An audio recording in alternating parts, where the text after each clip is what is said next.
Good morning everyone. I am Parul and today's my topic is resource and development and topic is on the basis of ownership. Last time हमने बात की थी on the basis of origin and on the basis of exhaustibility. Third point है आपका on the basis of ownership. इसको चार part में divide किया गया है. फर्स्ट पार्ट है आपका इंडिविजुअल रिसोर्सेज. इंडिविजुअल जैसा कि नाम ही इंडिकेट करता है यानी कि personal. There are no owned privately by individuals. Many farmers own land which is allotted to them by government against the payment of revenue. देखिए, अगर हम प्राइवेटली इंडिविजुअल किसी चीज़ की बात करते हैं तो जो किसान लोग हैं उनके पास अपनी प्राइवेट क्या होती है, ज़मीन, बट वो उसके बदले में गवर्नमेंट को रेवेन्यू पे करते हैं. In village there are people with land ownership but there are many who are landless. गांव में कुछ लोग होते हैं जिनके पास अपनी जमीन होती है और कुछ ऐसे होते हैं जिनके पास अपनी जमीन नहीं होती. Clear. Urban people own plots, house and other property, plantation, pasture, land, ponds, water as well as are some of the examples of resources ownership by individual. Make a list resource owned by your household. गाँव के आदमी के पास क्या होता है, गाँव में होती है जमीन, और खेत के और अर्बन का जो आदमी है उसके पास क्या होता है, प्लॉट्स होते हैं, घर होते हैं, शॉप्स होती है एक्स्ट्रा. अब आपके लिए एक काम है, आप एक लिस्ट बनाइए कि आपके घर में इंडिविजुअल प्रॉपर्टी क्या है. क्लियर. नेक्स्ट है कम्युनिटी ओन रिसोर्सेज.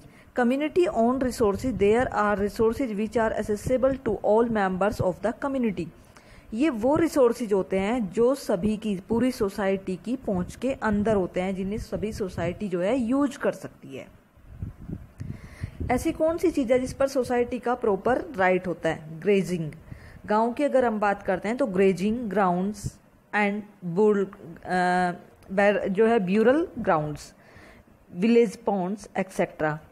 जहां गाय भैंसें चरती है वो एरिया, खाली पड़ा हुआ ग्राउंड जहां बच्चे खेल सकते हैं, बंजर भूमि जिस पर सबका राइट्स है, और गांव का तालाब. ये क्या हुआ? ये हुआ community owned. Public parks, picnic spots, playgrounds in urban area are do accessible to all the people living there. अगर हम शहर की बात करते हैं तो शहर में जो है पब्लिक पार्क्स होते हैं, पिकनिक स्पॉट्स होते हैं, प्ले ग्राउंड्स होता है जहाँ पर सभी का राइट्स इक्वल होता है. नेक्स्ट है आपका national resources. National resources technically all the resources belong to the nation.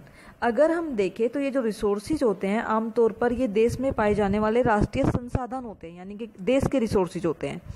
The country has legal powers to acquire even private property for public good.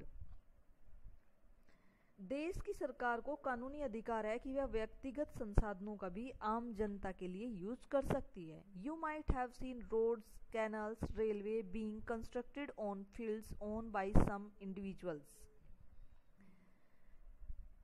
आपने देखा होगा कि सड़कें, नहरें और रेलवे लाइन व्यक्तिगत स्वामित्व वाले खेतों से बनी हुई है, यानी कि जितनी भी सड़कें जा रही है वो कहीं ना कहीं किसी के खेत से कट हुई होगी, किसी का घर कट हुआ होगा उसमें. तो जो जमीनें हैं वो किसी की प्राइवेट जमीन से गई है जहाँ पर गवर्नमेंट ने सड़कें बनाई है. All the minerals, water resource, forest, wildlife, land within the political boundaries and oceanic area up to 12 nautical miles 19.2 kilometre from the coast termed of terrestrial water and resources belong to the nation. यहाँ क्या होता है, जितने भी खनिज है, जितने भी मिनरल्स है, वाटर रिसोर्सेज है, फॉरेस्ट एरिया है, वाइल्ड है, पॉलिटिकल सीमा है, ये सारी क्या है, ये पूरे कंट्री की प्रॉपर्टी है. अगर हम समुद्र के अंदर देखते हैं, ओशियन के अंदर कोस्टल लाइन से लेकर 12 नॉटिकल मील तक का एरिया, किसी एरिया पर किसी भी उस कंट्री का राइट होता है जिसकी उससे कोस्टल लाइन मिलती है. इसका मतलब होता है जब हम डिस्टेंस समुद्र में नापते हैं तो वहाँ हम नॉटिकल मील में नापते हैं. 12 nautical mile is equal to 22.2 kilometres. Clear.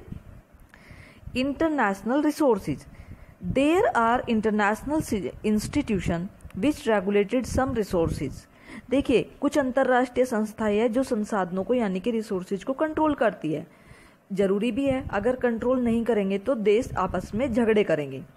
The oceanic resources beyond 200 nautical miles of the exclusive economic zone यानी कि EEZ belong to open ocean and no individual country can utilise these without the concerns of the international institution। कुछ अंतर्राष्ट्रीय संस्थाएं जो इसको control करती है, जो कोस्टल लाइन होती है वहां से 200 माइल तक की दूरी में जो है जो भी संसाधन है उस पर किसी भी देश का अधिकार नहीं होता। उन पर किसका अधिकार होता है? इंटरनेशनल इंस्टीट्यूशन का। बट यहाँ पर एक कंडीशन होती है कि अगर कोई संसाधन जो यूज करने लायक है और वो संसाधन, कुछ रिसोर्सेज जो यूज करने लायक है, अगर वो 12 नॉटिकल मील से लेकर और 200 नॉटिकल के बीच में है, तो वो कंट्री उनको अगर टेक्नोलॉजी जानता है, यूज करना चाहता है तो यूज कर सकता है। बट वो एक इंटरनेशनल इंस्टीट्यूशन है, जो इंटरनेशनल ऑर्गेनाइजेशन है, वहाँ से परमिशन लेगा और उसके बाद उस रिसोर्सेज को यूज कर सकता है, बशर्ते वो सबके लिए यूजफुल हो, उससे किसी को नुकसान ना हो। कहाँ से कहाँ तक?